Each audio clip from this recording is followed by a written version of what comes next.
Welcome to the Imperfect Dads Podcast. This is your host, Devin. We believe dads care deeply about their family and kids, but they don't always have a space to discuss what their life looks like.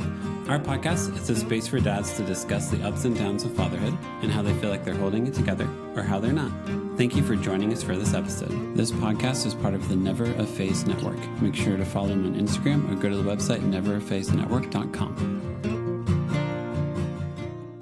On this episode, we have a musician, Travis Talbert. This conversation started out a little heavy at first. I asked Travis how many kids he had, and he actually lost a child whenever they were an infant. So we talked about bereavement, losing a child, and what that experience was like for him. We also talk about having 3 kids after that experience, playing pedal steel guitar, his kids' education experience, his journey with the religion and spirituality, critical thinking and curiosity, quitting alcohol and what that experience has been like for him, being around for kids and playing shows around town, and what summertime is like with his kids. Just like one more thing. Dad, just start the episode. Oh, my bad.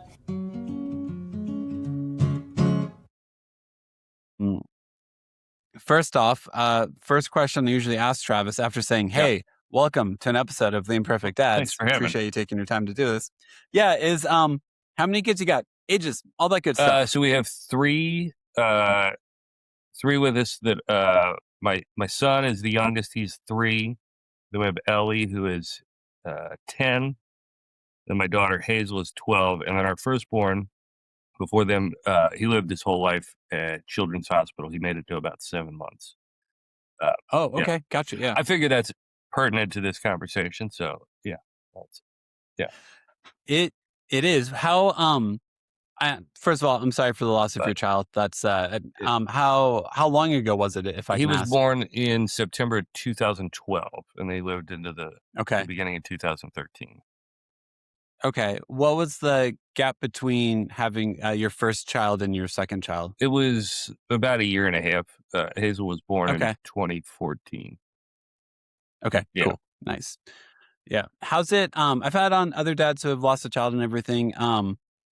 Yeah, it's thank you for leading with that, because it is kind of like hey, this is actually part of my story. Yeah, I try and be pretty forthcoming with it.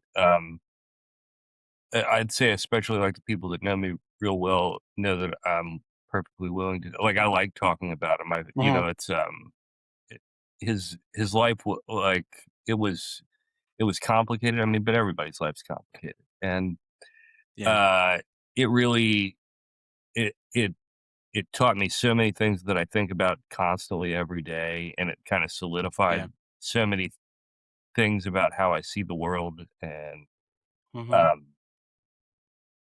now I feel like I've missed your question. No, that's it. It's me wanting to make sure to give space, like, to discuss your firstborn child and everything, and being like, oh, thanks for I mean, that's such a yeah, even like, hey man, I just met you like 5 minutes ago, and here we are talking about like a very and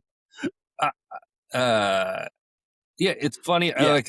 And not to reference another podcast. I did a podcast with a friend of mine where a lot of that was about talking about the first time that I really did that I remember telling a stranger as I met him. So I did this interview with somebody where I was talking about the first time that I decided, like, in casual conversation, like I was on the road playing somewhere, and this person I was talking to, it was his club, and we were talking about our families, and I decided, like, I'm just going to say this like how it is. And I told this guy that I had never met, kind of the same way I met, and he said the exact same thing had happened to him.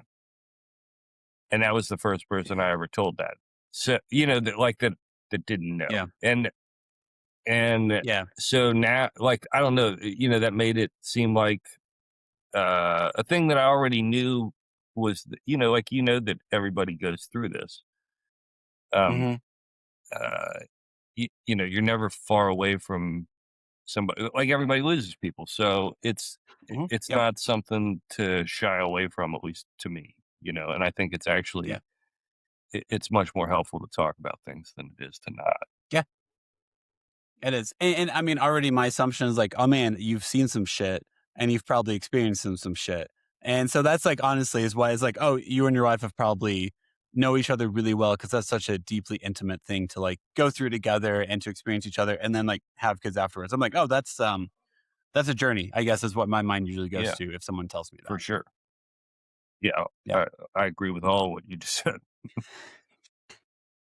There's a group called the Sad Dads Club, which is a nonprofit created for bereaved fathers or fathers who have lost a child, and their like tagline or whatever you want to call it is best guys worst club, where it's like they've met some of the Yeah. best guys, Yeah. but the reason you're in this club together is one of the most like awful things you could possibly go through. Okay, so tell me again. So do you go daughter, daughter, son? Is that the order after your firstborn? Yeah, his name was Tobin. Then I've got Hazel, Okay.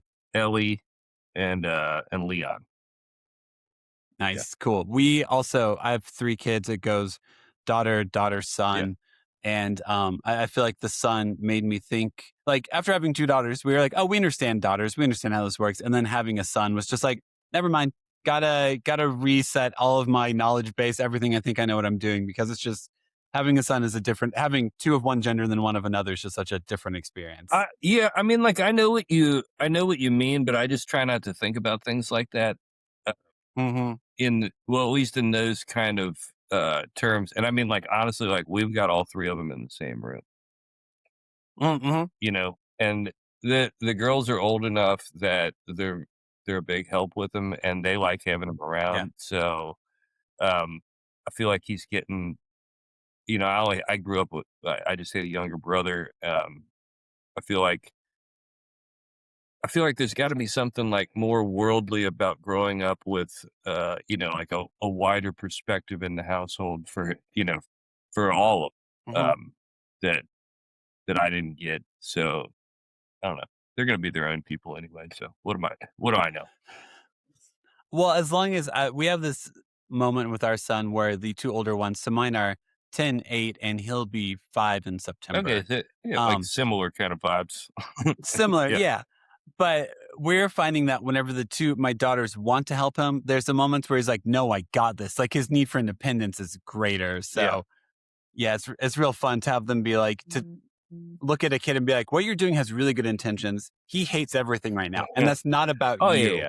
So yeah. Yeah. Like they always want to help him. And I'm like, you got to get out of his face. Like that's, you know, my man does not want you up in his face like that. You know, this is not the time for a hug.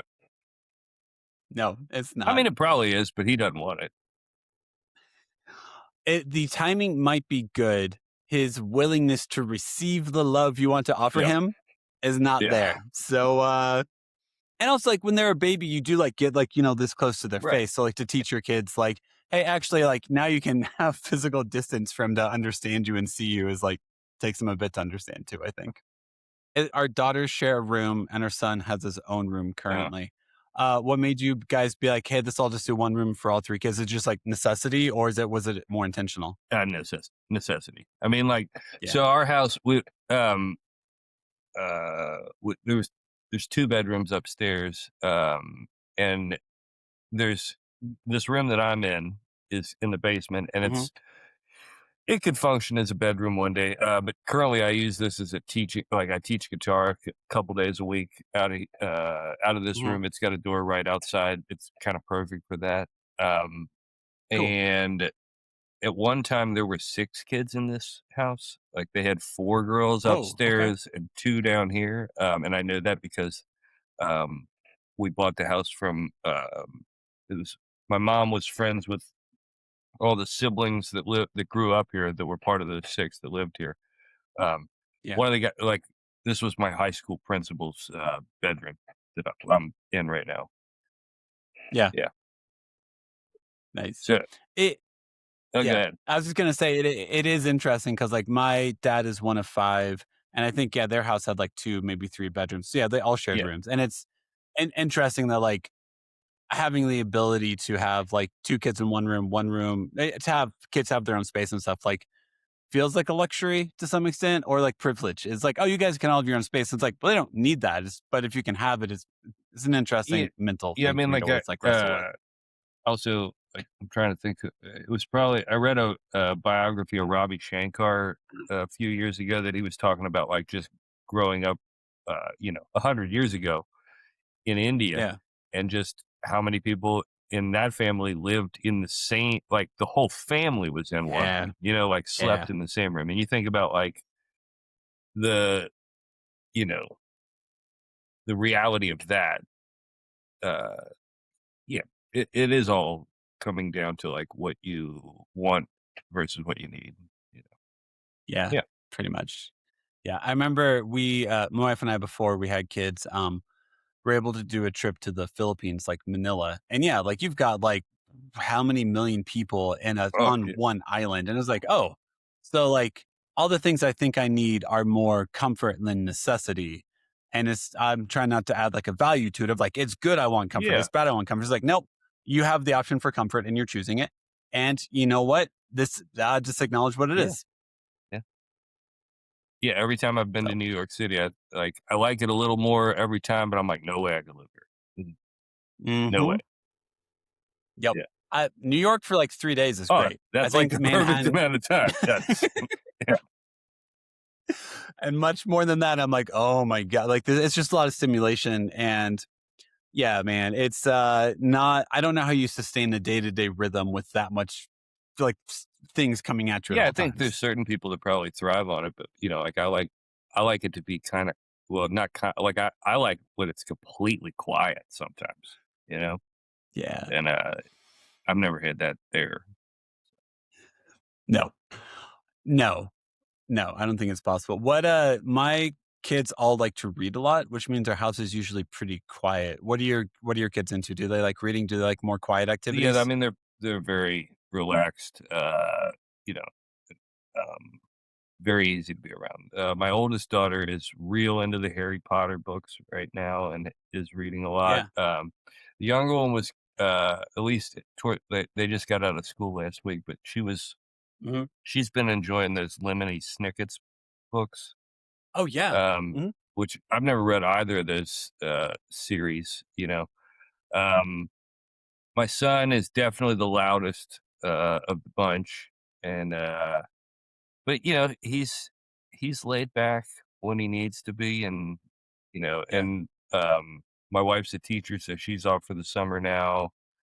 Um, she has endless things planned every summer for them for the whole time, so they really pack it all in. Yeah. Nice.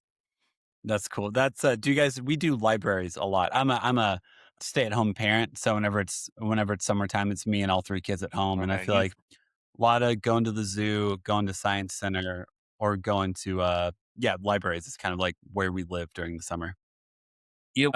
pro library. We do love the library. Um, Yeah. Yeah. yeah. Yeah. We do too. It seems like because I don't know about you, but like I rarely reread books. I don't know if you read much as like a grown up and everything, but like I feel like I rarely come back to books. It's kind of like a one and done. Yeah, I would say I read compulsively. And Okay. I have things that I have read more than once. But not a ton. Like I could probably name the ones I've read multiple times on both hands. Like I've read Demon Haunted World by Carl Sagan at least 4 times. Hmm. I've read the Malcolm X's autobiography multiple times. The Boys of Summer by Roger Kahn. Um, uh, Winesburg, Ohio.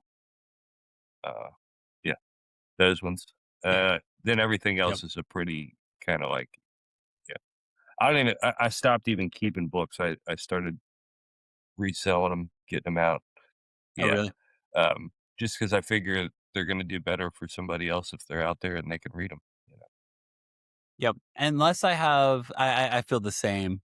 Unless I have like a really strong emotional connection to the author or the book after I read it. For the most part, I'm like, I might never pick this up again, and like, it's just gonna take up shelf space. So Yeah, maybe take it somewhere. yeah. The thing that, well, and I even have kind of like a one in, one out policy with my records now, where I'm not gonna get more storage space. We've got Yep. most of the dining room. So if they don't fit, something's got to go. Yeah. That's the hardest for me because I will buy something and then I'll like realize something else has come out that I want to buy. And then I'll buy it, but it's before I even took the time to listen to the album I just bought.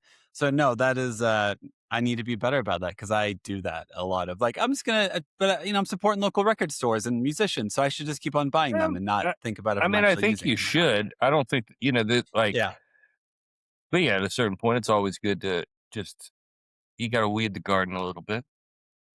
a Yeah, little bit. A little bit. Or be like, I didn't remember I had this album. Cool. Do you need to keep it then? yeah, yeah. It can be that for Yeah, sure. can be. What's for your oldest? Is she in middle school now? Is she in high So school? she'll be going into 7th grade next year.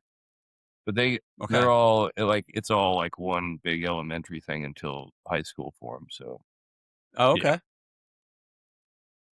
What was your in my experience? I did K through 8th grade, all at the same school, but I went to like a small Lutheran private school. What was your experience? Did you have like K through 5th and then like middle I had school? the exact same experience that they're having because they are going to the same place that I went to grade school, which is a little Catholic school in uh like in our neighborhood. I'm in Latonia, Kentucky, which is uh just south of Cincinnati, like we're part, Yeah. Covington area. Um and that was, I would say, even more at my wife's behest because um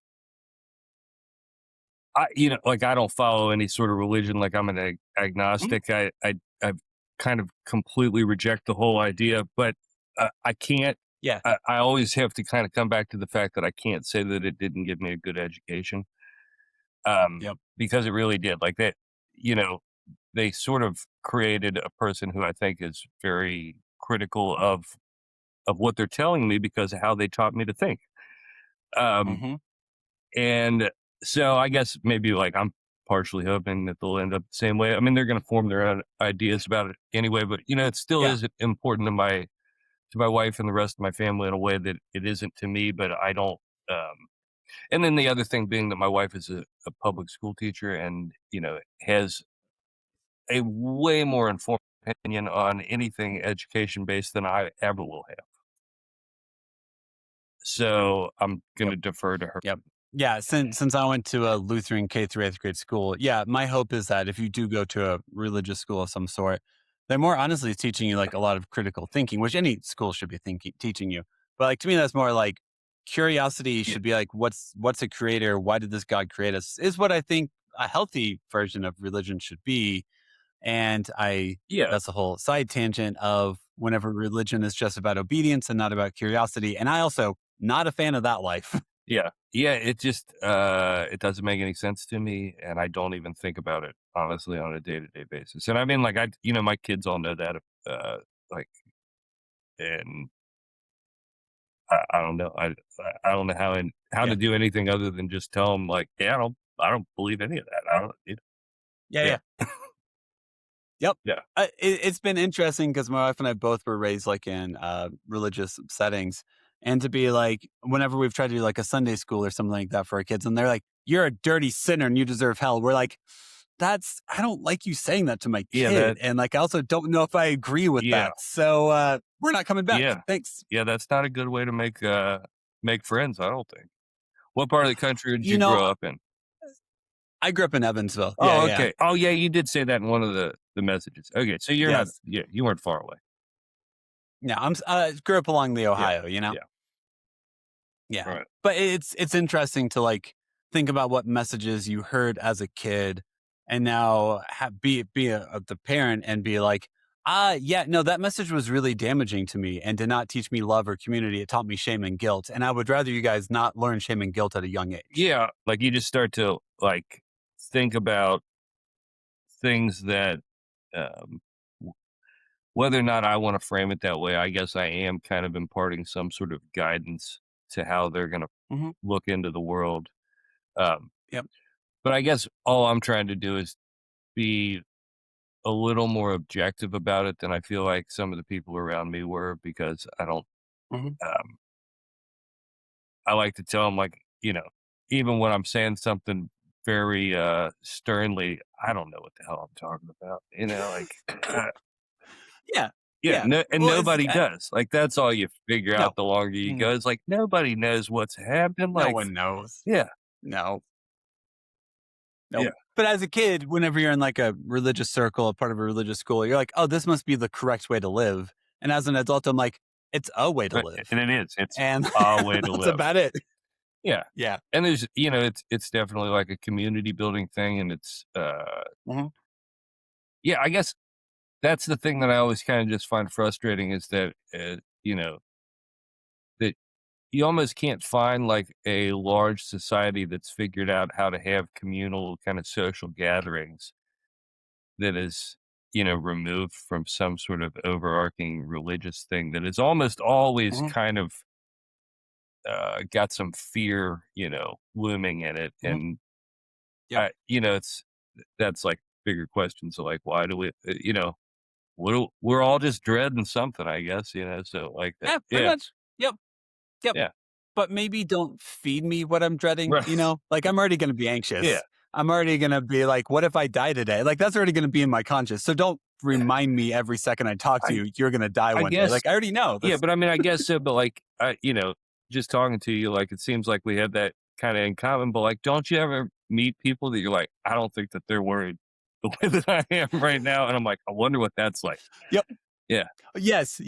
My wife and I will talk about that of like, cause like, yeah, guilt or shame is like a natural response for me. Is like, hey, did you do this? And I'm like, oh, I feel guilt and shame. Well, you don't even know what your answer to the question is yet. You're just already assuming guilt and shame. And we're like, so there are people who just don't feel guilt and shame as like their natural I know. instinct. Huh. Yeah.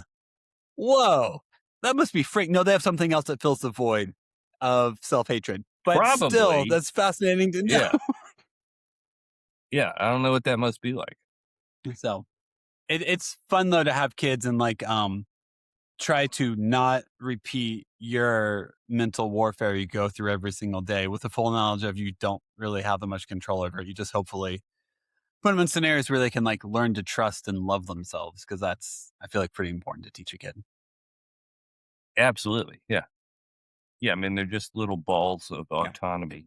And I just want them to keep being that. Pretty much. And be decent, like, hey, let's just be a decent person, be nice to people, I repeat the axiom in all kinds of aspects of life of don't suck, don't die, which was the title of Kristen Hirsch had that book that she wrote about Vic Chestnut. And that was the title. And I was like, that is really everything. Pretty much. Yeah. Pretty much. Just keep it simple, man. So we're probably done here, right? Yeah, so that is it. Well, thank you so much. No, I think I'll always say that, like, I think life has a lot of really simple answers, and then my mind likes to overcomplicate everything. So it is like, hey, man, just be decent to people and try not to die today. And it's like, oh, that took a lot of work today. Yeah. Today I overcomplicated that message a lot. Yeah, I think I'm getting better at that, but I know what you mean. Like, I've definitely overcomplicated things in my past. Yes. Yeah. Well, let's talk about like, what do you do for a living? I know you said you teach guitar lessons. Do you play like with a band or anything? Do you tour? Yeah, I do all that, and then I've worked at a record store in Cincinnati called Shake It for 16. It's like coming on 16 years in a few weeks. Nice. So I do that kind of like half the week. I teach the other half of the week, and then I do kind of play gigs and tour for different people. It's like kind of all those things all adding up. Nice. Yeah. Yep. What do you feel like your primary instrument is, or if you go out to play a show, what are you normally playing? The last few years, what I mostly play is pedal steel. But I still just think of that as a guitar, and I just think of myself as a guitar player. I was going to say, I've tried pedal steel before and I cannot, my brain just doesn't click with it. It's just, I've messed with it a bit, but I've never been able to make it like, even playing like slide guitar, I'm just like, this is a like, I just need to practice more because I don't naturally like get it. Yeah, I don't know. I mean, like, steel, I just think of as like, well, I mean, music in general, like, especially guitar, I just think of like chess, where you have like all these possibilities. So there is a finite number of things that could happen, but but it's almost incomprehensible for a human brain to kind of think of all of them. But then there's a lot of things that are pretty logical. So you can boil it down and like eliminate a bunch of other options. And so with steel, it's just about like you always have some tuning that you have to land underneath the bar. And then it's about like, what can I do with these changes to make that the tuning that I need? Yeah, you're saying how you approach it. Yeah. But no, I bet, if you just hung out with it for a few weeks, I bet it'd start to make more sense to you. That's what my wife is really gonna love, is me just one day being like, you know what, I'm playing pedal steel now, and she's like, are you like? Did someone ask you if you wanted to like play in a band? I'd be like, no, I'm just exploring new things. I will say when I bought my first one, which was, it's probably been like 9 years ago. I do remember saying to my wife, I was like, people might actually pay me one day to play this one. And, and not that like she's ever cared about that, but it has actually been the thing that, I will actually say I've made money from playing that instrument. Probably hasn't offset everything else, but what does, Yeah. One of my friends. Yeah. I was going to say we're a debt-based economy. That's, that's how actually. I read that Hamilton book. That's what I took from it, Yeah. Yep. And pretty accurate. Well, one of my buddies down in Nashville, Todd Farrell, picked up pedal steel, and I'll just like see pictures of him online randomly being like, all right, here he is at this venue. What's he playing? Pedal steel. Yeah. What would he play if he could? Probably Slayer covers, which is very different than pedal steel. Yep. The other thing that's fun about steel that I think that I always encourage people to get into it is that like you just immediately make friends with all the steel players because it's a very welcoming community. So I'm sure you know plenty of them, and I think they all say the same thing. Like everybody's very approachable. It's great. And also, they know, I feel like Todd was like, or when talking about it, he was like, I know way too much about this instrument. I have no idea why I went so deep on learning about all the history of it. It can be Hawaiian sounding, and like all the different uses of it is like, there's actually a lot of depth to steel pedal steel guitar that I did not know existed. Oh, yeah, it's great. Yeah. But I mean, what else are you going to do with your time? Yeah, exactly. Yeah. I mean, well, it was either what's like the meme is like, do you choose like craft beer or this? And instead of choosing a lot of craft beer, I chose, pedal steel for some people. I quit drinking shortly after I got a guitar, like the steel. So yeah, I mean, like I quit drinking I just decided in all aspects it wasn't doing me any good. But I will say that playing pedal steel, I thought, man, I need to have my shit together to even like approach feeling like I'm doing this justice. And I thought, definitely can't drink before these gigs, Yeah. And then that just kind of extended into things. And I was like, I don't think I need to do that anymore. And I just stopped doing it. Yeah. Yep. I've never heard someone be like, unless they're an alcoholic, maybe. No. I don't feel like anyone's like, man, I miss drinking. Anyone who gives up drinking is like, oh man, a lot of things are a lot better. Like I'm a lot healthier in a lot of ways where I didn't realize I wasn't so healthy because I was just drinking. Yeah, I have way fewer arguments that I've started with people that I don't know, or people worse than like ones that I do know. It's like, I got a big enough mouth as it is, and like that didn't help any of that. Yeah. Some filters good. Some filters good for, not getting punched in the face and not punching someone in the face. I mean, I should have had the shit kicked out of me way more times than I have, so.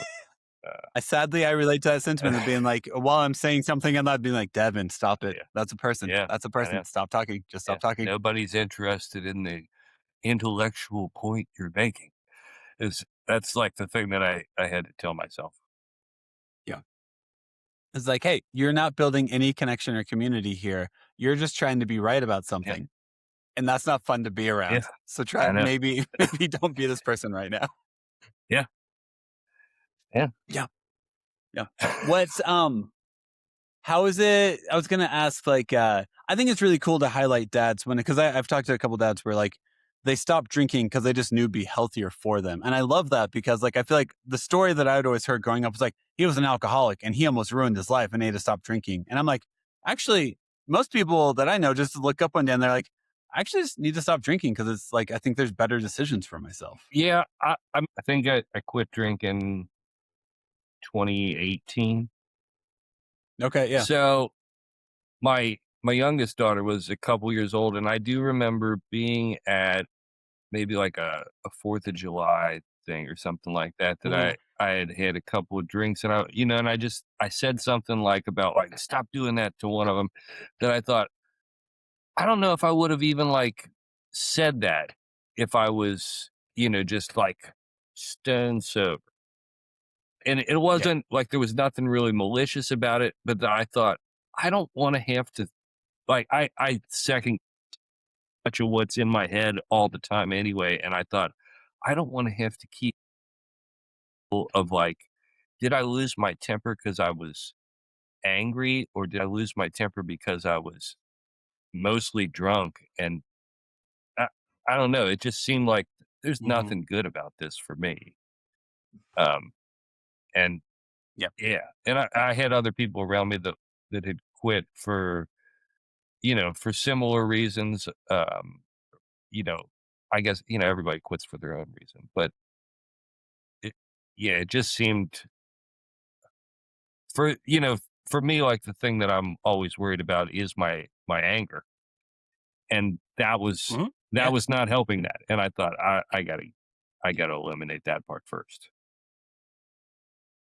I think if you have a substance that emboldens the characteristics of yourself that you don't like, it's pretty logical to stay away from the substance that makes you feel comfortable being a worse version of yourself. But it's sad. Yeah. It's interesting how much time it can take you to admit, like, no, man, alcohol makes you okay with being angry, and you're like, oh, I shouldn't be drinking. I know, but like you just said that, and you just like streamlined my thoughts perfectly.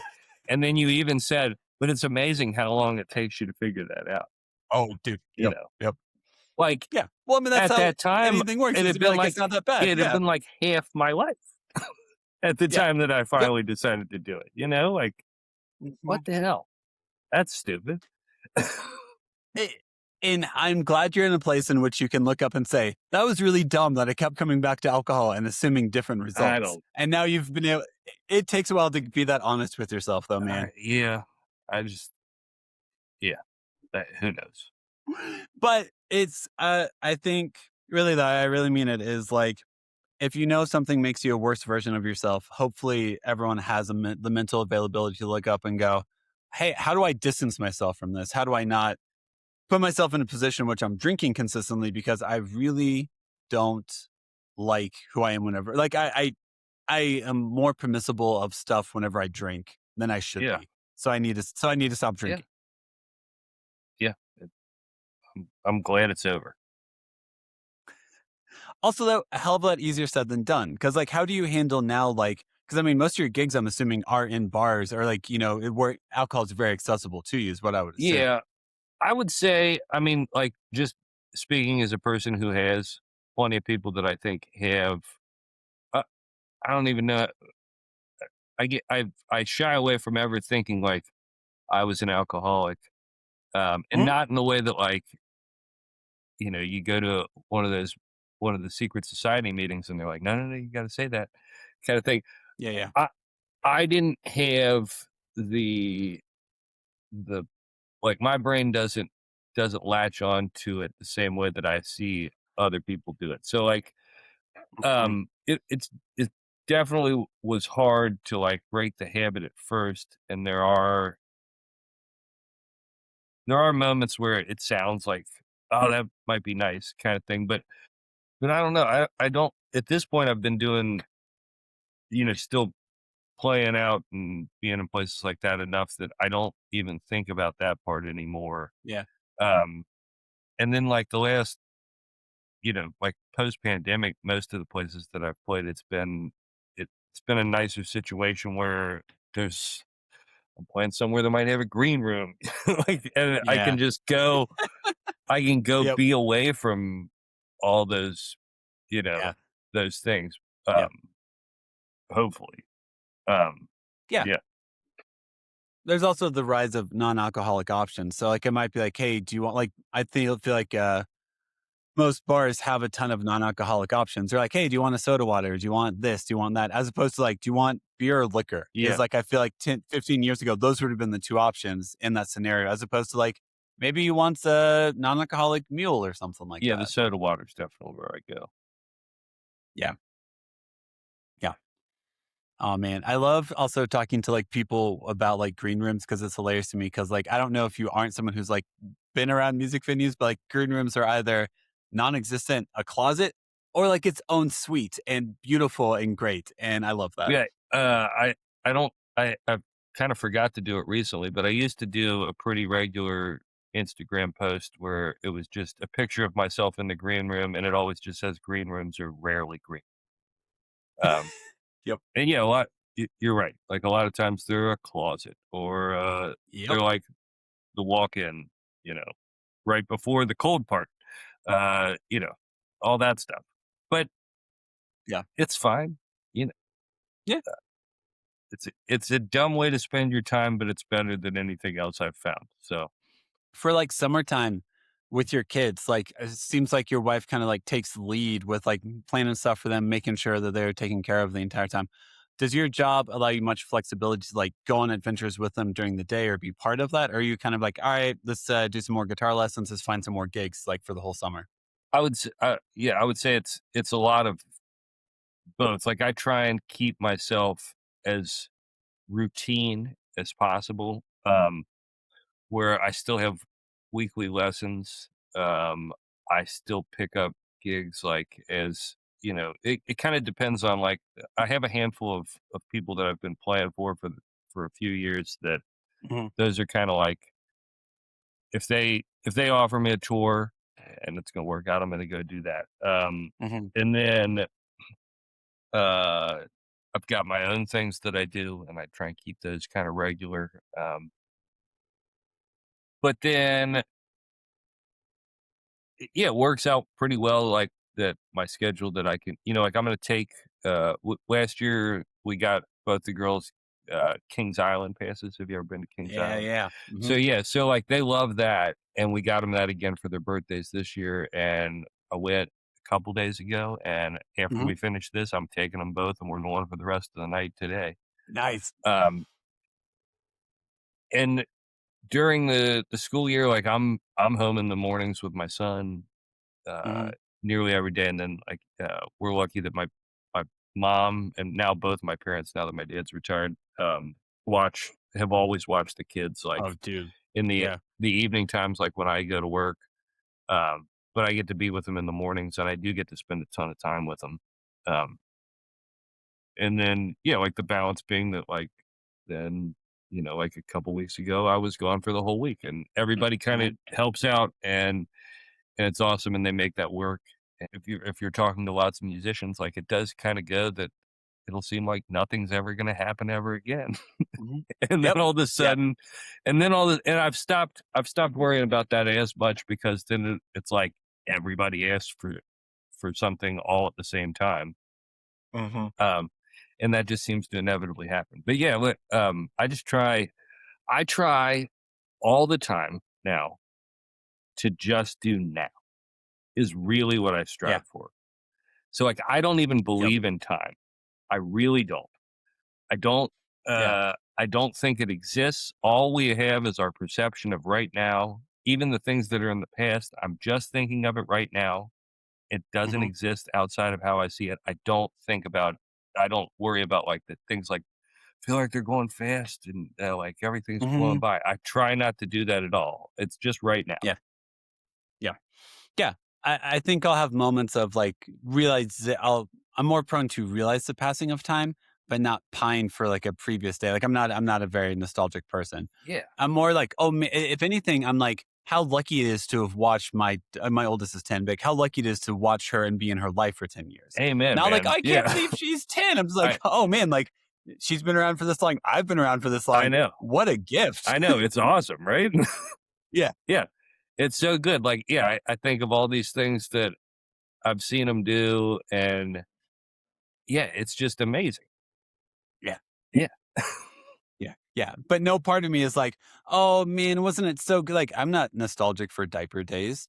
I'm not nostalgic for a kid missing a nap and then like being a jerk because they're overtired and won't take it. Like, I'm not Yeah. nostalgic for that. I'm But grateful I was able to do it. But right. yeah.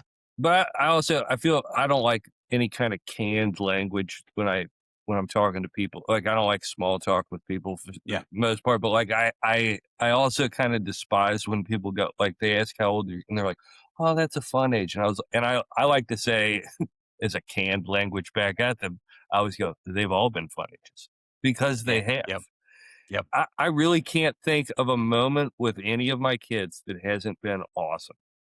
Mhm. They're just so much fun. Everything about it is great. It's like the only thing I don't feel jaded about ever. Yeah. Yeah. Yep. Yeah. You Yeah. know. Yeah. I do. No, yeah, Yeah. because it is like, because it's, I think like one of the most fascinating responsibilities as a parent is to like know your own cynicism and your own distrust of the world, and then watch your kid enter into the world and try not to pass it on to them, but also like make them aware of what the world is actually like. Yeah. Is like a exhausting balance because like I want my 10-year-old to understand the world, but not fully because the world is real effed up. Yeah. So like, how do I do that, but also get to see them like see stuff with a positive, trusting light that I don't have as much anymore? Yeah. Yeah. Yeah. I think I was telling my oldest daughter something to the effect of like the things that I saw my parents do that I see in myself, and then things that I do to like try and correct some of those things that I don't want to Mhm. like fall completely into. Yep. And, no slight on my parents, for whatever. It was just like things that's like, I don't want to fall into that habit the same way that I think that they have. And I was Yep. telling her, and I was like, you're going to have the same thing. You're going to have something that you're like, oh, dad did that, and that's super annoying. And now I see myself, and I was like, it'll happen. It's fine. Cool. It's just what you know. It's familiar. Mhm. Yep. Yeah. And you get the choice of how far you want to let yourself lean into it. Hopefully. Yep. Yeah. Pretty much. Yep. Nope. And it's like, yeah, it gives you, it's an opportunity also to give yourself some grace, give your parents some grace, maybe, and be like, oh, cool. If I want to be this person, then don't change anything. But if you don't want to be this person, how do you break the habit? Yeah. And hopefully you get the energy to do it. Yeah. For sure. Yeah. I feel like in relation to also like what is time, does time really exist? Is like, all right, so if I'm about to enter into this space, what energy do I have? Is like another thing is like, do I have the energy to approach this the way I think I could or should? Sometimes yes, sometimes now I'm pretty tired. So I know this version of me is going to give less than I feel like I'm capable of. So just acknowledge that to yourself at least, and maybe someone else if you feel like that you can trust them with that also. Yeah. I mean, I'm tired all the time, so I'm always giving less. So, I don't wake up feeling refreshed. Do some people? That's another. Do some people wake up and they're like, "Let's go, I day"? I'm know. like, I'm sorry, what? I know. I've never felt like that. Like, nothing Nope. nothing to do with kids. Like, I just do not No. feel like I wake up.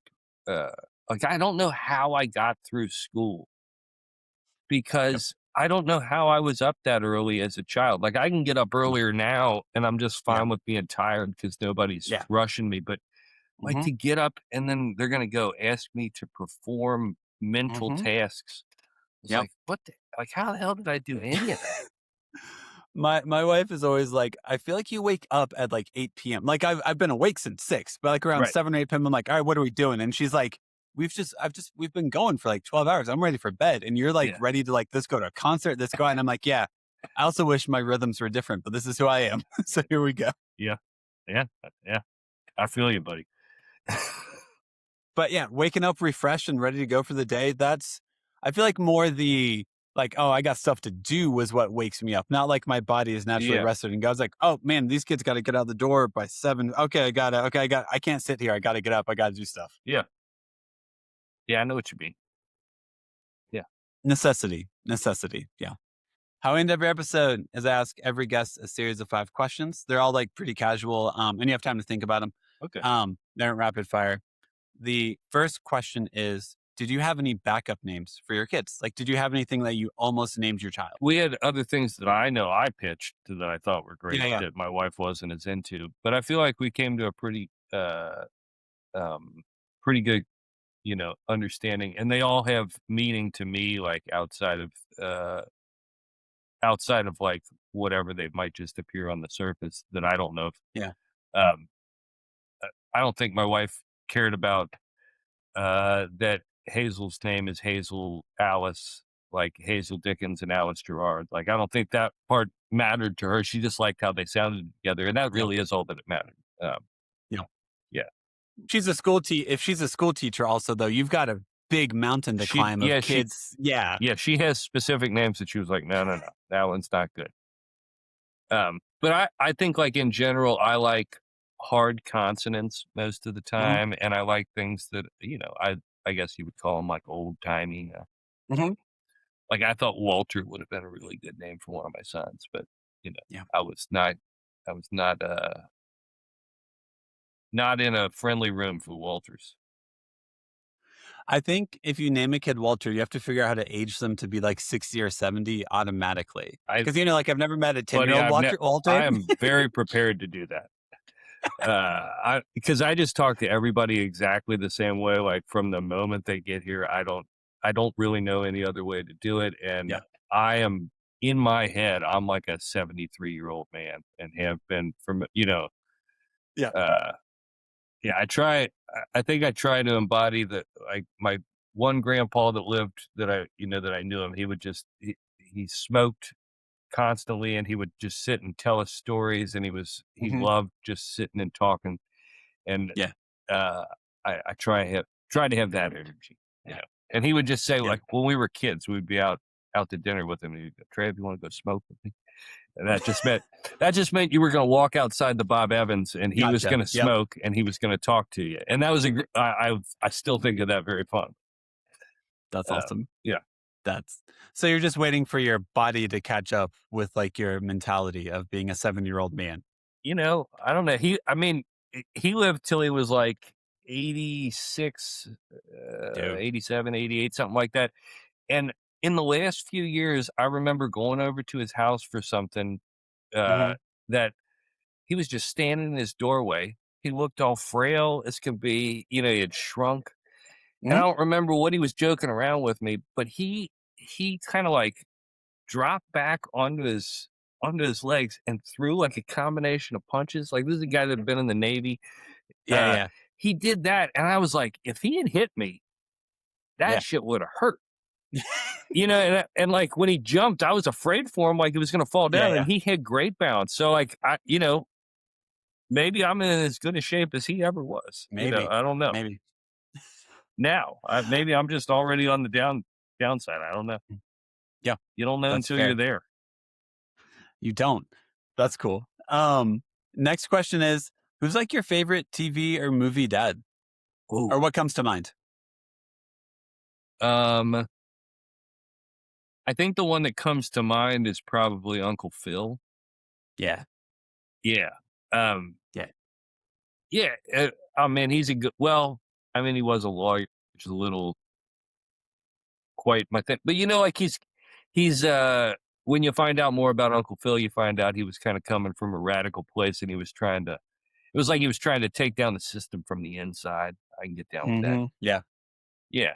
And he, he's loud, but he's well-intentioned. He's taken in his nephew. Yeah, I'm going with Uncle Phil. Yeah. I'm very happy with that answer. It's a consistent answer to the point where, like, okay.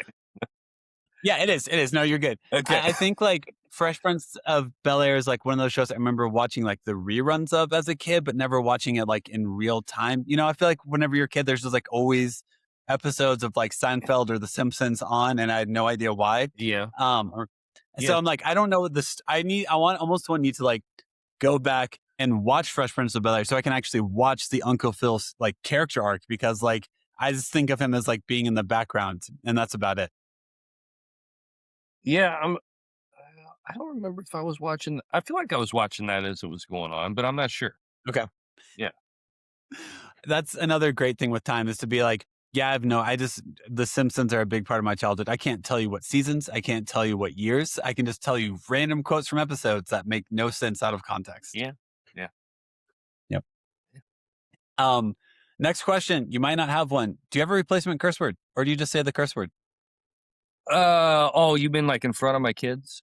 Yeah, in front of your kids. Yeah. Like stub your toe, something well, like that. A few years ago, and I know this because I was like loading out of a show that I had played, and my wife texted me that they had been at some sort of family function, and that my daughters had been telling like all of my aunts that, oh yeah, Dad curses all the time, like, Mhm.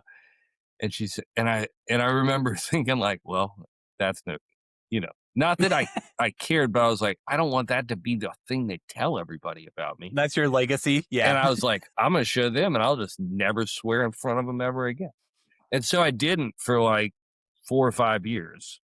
Mm-hmm. And now I don't, I would say in general, I don't curse in front of them, but I also, I think they're old enough now that like, I'm not worried about it. Yeah. It's like the same thing I tell them with a joke. Like they said, like the only rule with a joke is that it has to be funny. Mm-hmm.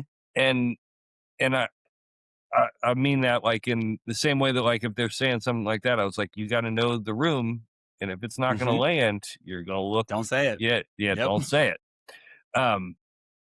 And so, yeah, I think I just say I've been trying not to curse in front of the boy because he's young, and he will repeat stuff that I'm not.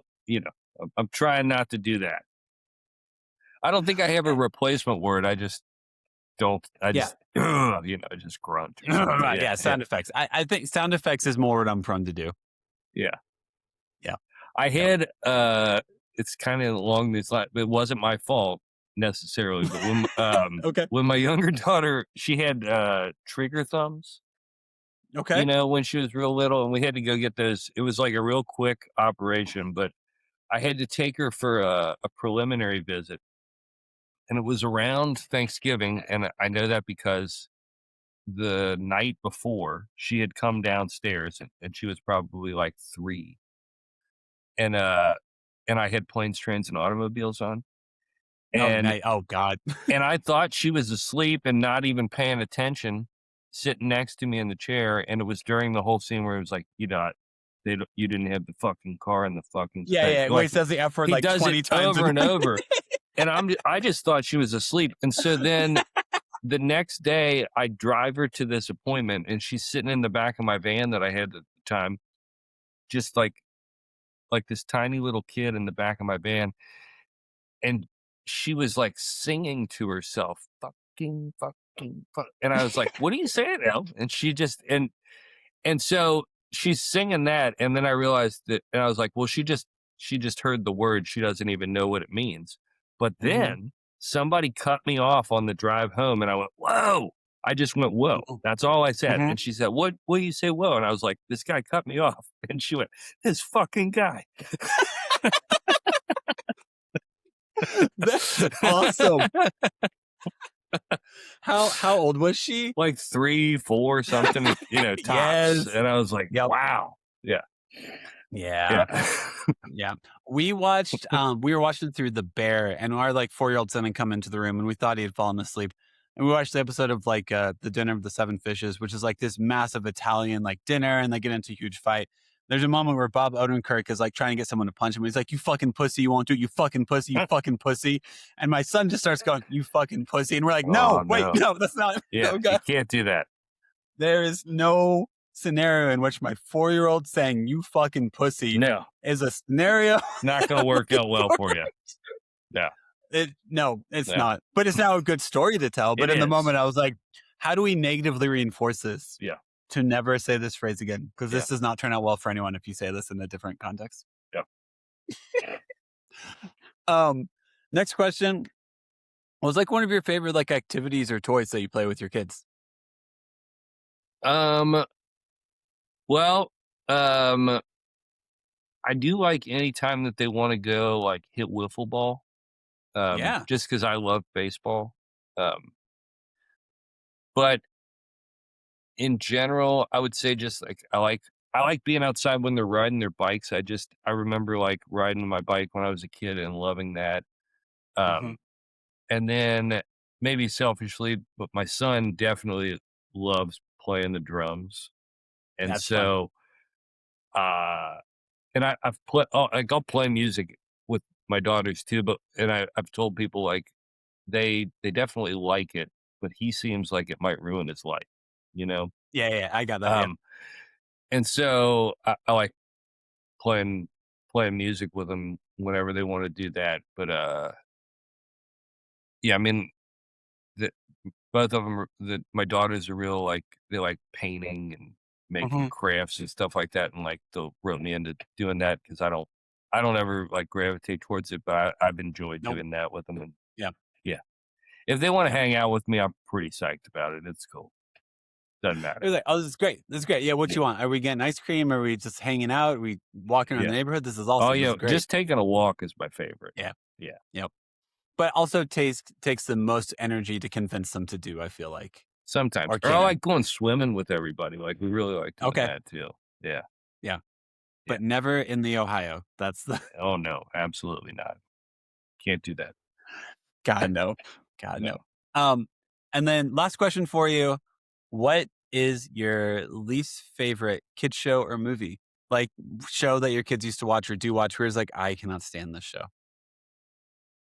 I don't even know if I have an answer to that because Okay. I'm pretty good at ignoring things when I want to. Um. So yeah, That's impressive. That's impressive. um. Yeah, I don't know. I Okay. think like I just block out the ones, even a lot of the things that they're enjoying. Like I can do something else and just Yeah. sit and read while they're watching it. Okay. Yeah. Cool.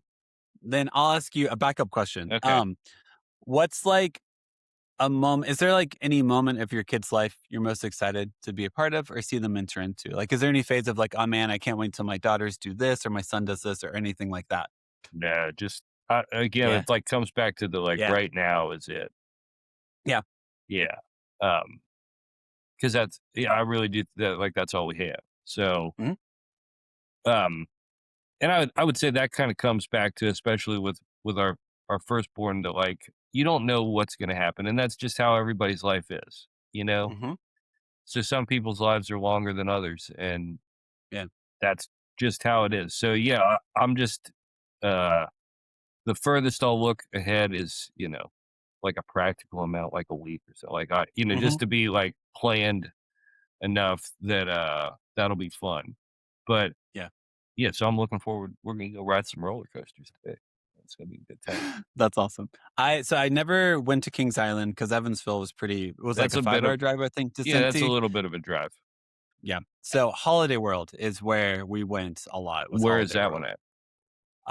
Santa Claus, Indiana. So Oh it's like yeah, central of yeah. Indiana, I and know. it had like all these wooden roller coasters and stuff. Yeah, yeah. Santa So Claus, Indiana. I know Santa that one. Claus, Indiana. Yeah, Yep. yeah. Home of Jay Cutler, maybe. Oh, I didn't Anyway, know that. Okay. as if you need to, like you're gonna up at a trivia one time and be like, what kind of above average NFL quarterback is from Santa Claus, Indiana? Yeah, yeah, Oh, Jay Cutler. yeah. Oh yeah. Yeah. And Excellent. then last thing I have for you is just like moment for self promotion. So I don't know if you have like if you're going on tour, playing any shows or anything like that, Oh, Instagram, anything like that. If that was something you wanted to do. well, I do have a record that we on Instagram I'm under Mavis Guitar, and that's what I call Hmm. all my kind of solo recordings. Hmm. And we put out a record. It's me and my brother and my friend Nick. It's called Pedal Steel Trio. Nice. So that came out in April, and we did like a release show. But I mean, I'm in other bands that tour more frequently, and like most of the Mavis stuff just happens around here. So like we've had some residencies in the past years and stuff like that, but we are playing a benefit show next month for a thing called Sofa Gives, which is Hmm. a local nonprofit that's all for musicians' healthcare expenses is what they Oh, raise cool. money Yeah. for. So Yeah. yeah, like if people can check that out, like you can donate to that anytime. Sofa Gives. Okay, cool. It's through Sofa Burn Records. And yeah, and like you can listen to the record on Bandcamp or anywhere you can stream it. Nice. Yeah. Awesome. Well, that's pretty much all I've got for you, and try not to keep you from going riding some roller coasters with your daughters. But I appreciate your time, buddy. yeah, man, for the most part, yeah, man, thanks for taking some time to hang out with me and talk about life. Yeah, this was fun. Perfect. Thanks, Travis. Enjoy the rest of your day. You too.